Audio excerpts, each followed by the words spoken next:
अस्सलामुअलैकुम dear students, कैसे हैं आप सब? कैसी जा रही है ईटा की प्रिपरेशन? जल्दी से मुझे कमेंट करके कमेंट में बताएं कि आप लोगों को मेरे लेक्चर्स समझ आ रहे हैं, कोई फ़ायदा हो रहा है। तो जल्दी से कमेंट में बताएं। तो so that today the topic is active and passive voice. Active and passive voice हम लोग क्यों यूज़ करते हैं, इसकी इंग्लिश में हमें क्यों ज़रूरत महसूस की गई।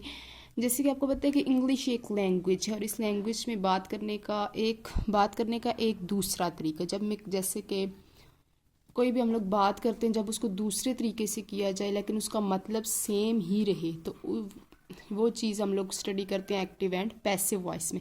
जैसे मैं आपको एग्जांपल देती हूँ, मैं तुमसे प्यार करती हूँ। आपको प्यार किया जाता है मेरे ज़रिए से, या मैं आपको प्यार करती हूँ। ठीक है, ये एक एग्जांपल है। दूसरे, जैसे कि मैं एक ख़त लिखता हूँ, एक ख़त मुझसे लिखा गया। अम्मी खाना बनाती हैं, खाना अम्मी ने बनाया। ये मतलब बात करने के दो तरीके जिनका मतलब सेम ही है लेकिन थोड़ा सा तरीका जो है चेंज हो गया, तो वो बात चीज़ें पढ़ते हैं हम लोग एक्टिव एंड पैसिव वॉइस में। आज की वीडियो को एंड तक देखिएगा। अगर किसी को लाइफ में एक्टिव एंड पैसिव वॉइस कभी भी समझ नहीं आए तो आज की वीडियो देखने के बाद आपको ज़रूर मैं गारंटी देती हूँ कि आप लोग active and passive voice easily कर सकोगे। बहुत आप लोगों का माइंड नहीं घुमाती, स्ट्रेट फॉरवर्ड हम लोग बात करते हैं कि एक्टिव वॉइस क्या होता है, पैसिव वॉइस क्या होता है। सबसे पहले ये देख लेते हैं। Active and passive voice are two ways to express the same idea. यानी कहते हैं जब इंग्लिश में कोई भी हम लोगों को बात दो तरह से करनी होती है तो हम लोग क्या यूज़ करते हैं, एक्टिव एंड पैसिव। सीधी सीधी बात है। उसके बाद एक्टिव वॉइस क्या होता है। इन active voice the subject of sentence is done the action. कहते हैं कि एक्टिव वॉइस में जो सब्जेक्ट होता है ना, वो काम कर रहे होते हैं। जैसे एक्टिव वॉइस में हमारा फोकस किस पे होता है, सब्जेक्ट में, जबकि पैसिव वॉइस में फोकस किस पे होता है, एक्शन पे, या जो चीज़ एक्शन को रिसीव कर रही है। देखिए, ठीक है, समझ आ रही है आपको। एक्टिव वॉइस में फोकस सब्जेक्ट पे होगा और पैसिव वॉइस में फोकस जो है एक्शन, काम पे होता है, और द ऑब्जेक्ट रिसीविंग एक्शन, या उस चीज़ पे फोकस होता है जिस पे काम हो रहा होता है। ठीक है, ये दो मेन डिफरेंस आप लोगों ने याद रखने हैं। जैसे I write a letter, main focus हमारा किस पे, आई पे। मैं, कौन हाथ लिख रहा है, मैं हाथ लिख रहा हूँ। और पैसिव वॉइस की एग्जांपल भी देख रहे हैं। A letter is written by me. A letter किस पे फोकस हो रहा है, लेटर पे। लेटर पे काम हो रहा है ना, लेटर पे हम लोग लिख रहे हैं। यहाँ पे मेन फोकस किस पे है, ऑब्जेक्ट पे। ठीक है, ये था एक्टिव एंड पैसिव वॉइस का डिफरेंस। एक इसमें मेन फोकस सब्जेक्ट पे हो रहा है, इसमें मेन फोकस एक्शन या ऑब्जेक्ट पे हो रहा है। ठीक है, दोनों की एग्जांपल भी मैंने आप लोगों को बताया दी। आगे हम लोग इसकी स्ट्रक्चर देखते हैं, दोनों की स्ट्रक्चर में क्या डिफरेंस है। एक्टिव वॉइस किस तरह से बनता है, सबसे पहले हम लोग सब्जेक्ट लगाते हैं, देन वर्ब, देन ऑब्जेक्ट। अगर किसी को नहीं पता कि सब्जेक्ट, वर्ब और ऑब्जेक्ट में क्या डिफरेंस है, सब्जेक्ट हमारे पास होता है काम करने वाला। जैसे मैंने खत लिखा, मैं क्या हूँ, सब्जेक्ट। वर्ब होता है काम, मैंने क्या किया, खत लिखा। यहाँ पे लिखा क्या है, वर्ब। ऑब्जेक्ट जिस पे काम किया जाए, जिस पर काम किया जाए। ये मैं उर्दू में साथ ट्रांसलेशन उन लोगों के लिए करती हूँ ना जो बहुत बेसिक से, जिनको बिल्कुल भी मतलब इन चीज़ों का नहीं पता, साथ उनकी भी हेल्प हो जाए। एक्टिव वॉइस इस तरह से हमेशा बनेगा, पहले सब्जेक्ट रखेंगे, फिर वर्ब एंड फिर ऑब्जेक्ट। लेकिन पैसिव वॉइस की स्ट्रक्चर थोड़ी डिफरेंस है, इसमें पहले ऑब्जेक्ट आएगा, लास्ट पे सब्जेक्ट, लेकिन वर्ब अपनी जगह पे रहेगा। एक्टिव एंड पैसिव वॉइस बनते कैसे हैं, इससे रिलेटेड मैं आप लोगों को 4 रूल्स बताती हूँ। अगर ये रूल्स आप लोगों ने अच्छे से क्लियर हो गए, अच्छे से मेमोराइज कर लिए, तो आप लोगों को एक्टिव एंड पैसिव वॉइस बनाना यूँ चुटकियों का खेल है। फर्स्ट रूल है कि हम लोग क्या करेंगे, ऑब्जेक्ट की जगह सब्जेक्ट लगाएंगे। ठीक है, फर्स्ट रूल क्या होगा, ऑब्जेक्ट की जगह सब्जेक्ट को ले आएंगे। दूसरे रूल में हम लोग चेंजेस करेंगे। तीसरे में क्या करेंगे, वर्ब की थर्ड फॉर्म। जितना भी पैसिव वॉइस, कोई भी टेंस ले लें आप, किसी भी टाइप का टेंस ले लें, लेकिन उसमें वर्ब की कौन सी फॉर्म यूज़ होगी, थर्ड। इसमें आप लोगों को उलझने की ज़रूरत ही नहीं है, सोचना ही नहीं है कि वर्ब की फर्स्ट फॉर्म होगी, सेकंड या थर्ड। बस आंखें बंद करके आप लोगों ने जो है वर्ब की थर्ड फॉर्म यूज़ करनी है, हमेशा वर्ब की थर्ड फॉर्म यूज़ करनी है, और उसके साथ बाय मस्ट लगाना है। फिर यहाँ पे ऑब्जेक्ट की जगह सब्जेक्ट और सब्जेक्ट की जगह ऑब्जेक्ट आ जाएगा। ये रूल्स कैसे अप्लाई करेंगे मैं 1 बाय 1 आपको बताऊंगी। और ये चेंजेस का क्या मतलब है, बाकी पॉइंट्स तो आपको क्लियर हो रहे हैं यहाँ से, लेकिन चेंजेस किस तरह की चेंजेस करनी है वो भी देख लेते हैं। ठीक है, चेंजेस का क्या मतलब है।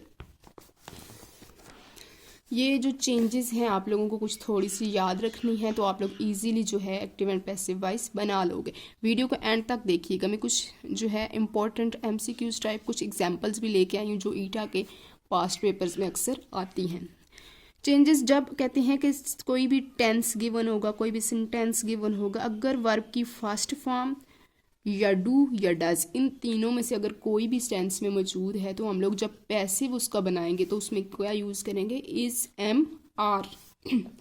ये बात आपको क्लियर होगी। कहते हैं कि अगर वर्ब की फर्स्ट फॉर्म डू या डज इन तीनों में से कोई भी टेंस में यूज़ हो रहा है, तो पैसिव वॉइस में आप लोगों ने इज, एम, आर यूज़ करना है।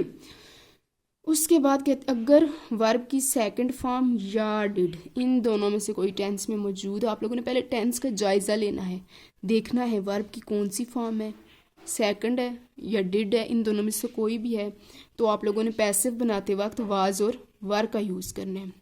फिर अगर हैज़, हैव, हैड इन तीनों में से कोई हुआ, तो फिर हम लोगों ने यूज़ करना है has been, have been and had been. अगर विल हुआ तो पैसिव में विल भी आ जाएगा, अगर विल हैव हुआ तो विल हैव बीन आ जाएगा, अगर ING हुआ तो पैसिव बनाते वक्त हम लोगों ने बीइंग का यूज़ करना है। ठीक है, ये आई थिंक हो जाएगा। आप लोगों ने थोड़ा सा इसको मेमोराइज कर लेना, इन चीज़ों को भी माइंड में ज़रूर रखना है, तो पैसिव बनाते वक्त आपको आसानी होगी। वो चीज़ें जो कि पैसिव वॉइस बनाते वक्त चेंज नहीं करते, अगर टेंस में इज, एम, आर आ गया है ना, तो उसको पैसिव में एज इट इज़ रखना है, इसको चेंज नहीं करना। दूसरा वाज और वार को चेंज नहीं। ठीक है, ये दोनों पॉइंट्स आपने याद रखने हैं। इज, एम, आर और वाज, वर पैसिव बनाते वक्त चेंज नहीं करने। और ये चीज़ आप लोगों ने याद रखनी है पैसिव बनाते वक्त, अगर सब्जेक्ट जो है ये है, तो वो जब ऑब्जेक्ट बनेगा तो हिम हो जाएगा। ये कैसे यूज़ होंगी ये चीज़ें सारी, जब हम लोग आगे मैं आपको प्रैक्टिस करवाऊंगी ना, तो यह हर एक चीज़ क्लियर हो जाएगी कि ये मैम ने क्यों हमें लिस्ट दी है, कहाँ यूज़ होगी। ठीक है, तो ये अपने पास नोट कर लें। ही की जगह हिम आएगा, शी हर के साथ, it as it is it ही रहेगा, दे देम में we, us, I, me, you ही रहेगा। ठीक है, ये कहाँ पे यूज़ करना है, कैसे यूज़ करना है, चलें देखते हैं, मैं आपको बताती हूँ एग्जाम्पल्स। ये जो आप लोगों को मैंने 4 रूल्स बताई हैं, जो चेंजेस बताई हैं, और ये जो सब्जेक्टिव ऑब्जेक्टिव प्रोनाउन बताई वो कैसे यूज़ होंगे, चलें कुछ एग्जाम्पल कर लेते हैं। ये है मेरे पास active voice, he eats apple. मैंने आपको बताया था कि एक्टिव वॉइस की स्ट्रक्चर क्या होती है, पहले सब्जेक्ट, फिर वर्ब, फिर ऑब्जेक्ट। अब जो 4 रूल हम लोगों ने पढ़े हैं पैसिव वॉइस बनाते हुए, वो रूल हम लोग यूज़ करते हैं। ये हमारे पास पहले आप लोग देखें, यहाँ पे ये क्या है, सब्जेक्ट, ये क्या है, वर्ब, और ये क्या है, ऑब्जेक्ट। आप लोगों ने ये एग्जांपल्स एंड तक देखने, मैं आप लोगों को गारंटी देती हूँ कि आप लोग इसके बाद पैसिव वॉइस बना लोगे। एप्पल ऑब्जेक्ट है ना, हम लोगों ने फर्स्ट रूल पढ़ा था कि ऑब्जेक्ट सब्जेक्ट की जगह ले आना है। अब एप्पल को हम लोग पहले ले आएंगे, एप्पल।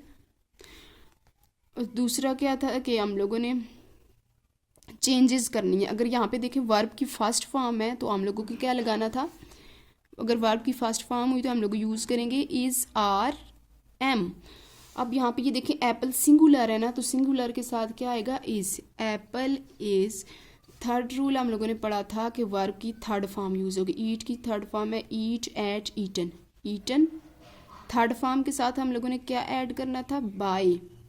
और फिर ये जो सब्जेक्ट है ऑब्जेक्ट की जगह ले आना था। ही हमारे पास प्रोनाउन की सब्जेक्टिव फॉर्म है, इसकी ऑब्जेक्टिव फॉर्म मैंने पीछे आपको बताई थी ना। ही की ऑब्जेक्टिव फॉर्म क्या है, हिम। तो ही जब स्टार्ट में आएगा तो इसको हम लिखेंगे हिम। आई होप आपको समझ आई होगी इस टेंस की। देखें सबसे पहले हम लोगों ने ऑब्जेक्ट को सब्जेक्ट की जगह लाया, फिर देखा है वर्ब की ये फर्स्ट फॉर्म है, तो हम लोगों ने इज, एम, आर में से देखना है कि इसके साथ एप्पल के साथ क्या आएगा, तो इस वर्ब की थर्ड फॉर्म साथ बाय, और ये जो सब्जेक्ट है जब ऑब्जेक्ट की जगह आएगा तो ये हिम हो जाएगा। Apple is eaten by him. उसके बाद ही विल ईट एप्पल, फिर ऑब्जेक्ट को सब्जेक्ट की जगह लेके आएंगे, एप्पल। सेंटेंस में विल यूज़ हुआ है ना, तो पीछे हम लोगों ने क्या पढ़ा था, अगर विल यूज़ होगा तो पैसिव बनाते वक्त क्या लगाएंगे, विल बी। पैसिव बनाते वक्त हमारे पास क्या आ जाएगा, विल बी। और वर्ब की कौन सी फॉर्म यूज़ होगी, थर्ड, ईटन, और थर्ड फॉर्म के साथ हमेशा बाय। ईटन बाय, ही की जगह क्या आ जाएगा, हिम। You understand. अगर आप लोगों को समझ आ रही है तो कमेंट में बताइए।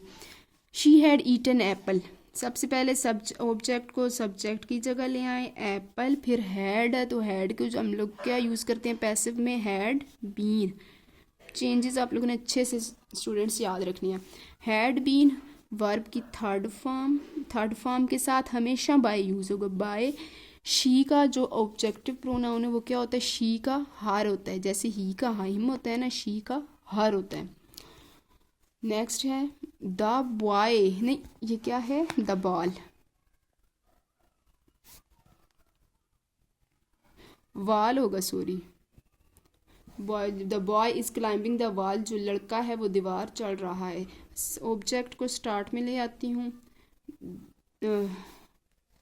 द बॉल, मैंने आपको बताया था ना अगर टेंस में इज एम आर आया तो इज एम आर में कोई चेंजेस नहीं होंगे, ठीक है। द बॉय इज क्लाइंबिंग जब आई एन जी आता है तो अब हम लोगों ने क्या यूज़ करना है, being. The boy is being,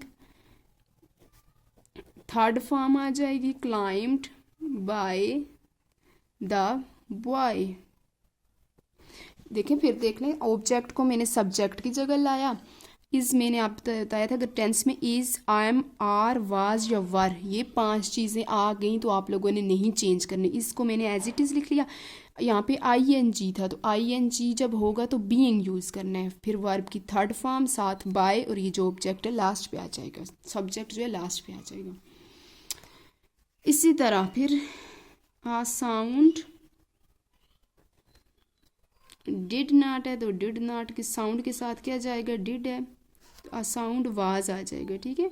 changes को अच्छे से याद रखना है आप लोगों ने। साउंड वाज नॉट, हेयर की थर्ड फॉर्म आ जाएगी हेयर्ड बाय, वी का क्या हो जाएगा, अस। वी का जो हमारे पास सब ऑब्जेक्टिव प्रोनाउन है वो होता है us. They have bought a horse, horse object subject की जगह आएगा हॉर्स। हैव की जगह हॉर्स के साथ क्या आएगा, हैज़ बीन, हैज़ बीन। जब आप लोग पैसिव बनाने लगेंगे ना, इसको देखना, ये अगर सिंगुलर हुआ तो उस हिसाब से लगाना है हेल्पिंग वर्ब। अगर प्लूरल, ये देखिए यहाँ पे प्लूरल था ना तो हैव लगाया, ये सिंगुलर है तो ये हैज़ हो जाएगा, ठीक है, has been. The horse has been bought by them, they का प्रोनाउन क्या है, देम। आई होप आप लोगों को यहाँ से एग्जाम्पल से क्लियर हो रहा होगा। You are playing a cricket, a cricket is, अब इस क्यों लगाया, देखिए यहाँ पे हेल्पिंग वर्ब हम लोगों ने चेंज नहीं करना, उसी टेंस में रहेगा। लेकिन ये जो क्रिकेट था ना सिंगुलर है तो क्रिकेट के साथ इज आएगा, ठीक है। Cricket is playing, I N G लगा तो यहाँ पे मैं बीइंग यूज कर दूंगी, बीइंग प्लेड बाय यू को यू ही रखते हैं हम लोग। एवरीवन लाइक्स हिम, हिम जब इधर आएगा ऑब्जेक्ट बनेगा तो हर हिम का क्या हो जाएगा, ही। ये लाइक्स वर्ब की फर्स्ट फॉर्म है तो ही इज हो जाएगा, इज लाइक्ड बाय एवरीवन। ये जो जितनी भी चीज़ें मैं आपको करवा रही हूँ ना स्टूडेंट्स, आप लोगों ने जस्ट वीडियो सुन के उसको प्रैक्टिस नहीं करना, वीडियो सुन के अपने कॉन्सेप्ट क्लियर करें, फिर डिफरेंट टेंसेस उठाएं और उनकी प्रैक्टिस करें। Practice makes a man perfect, ठीक है, प्रैक्टिस से चीज़ें आती हैं।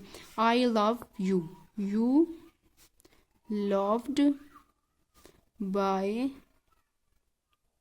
मी। अब इसमें एक मैंने मिस्टेक कर दी है, देखें ये टेंस की फर्स्ट फॉर्म है तो इधर कौन सा हेल्पिंग वर्ब भी यूज होगा, you are loved by me. A farmer grows a field, a field, a field is grown by a farmer.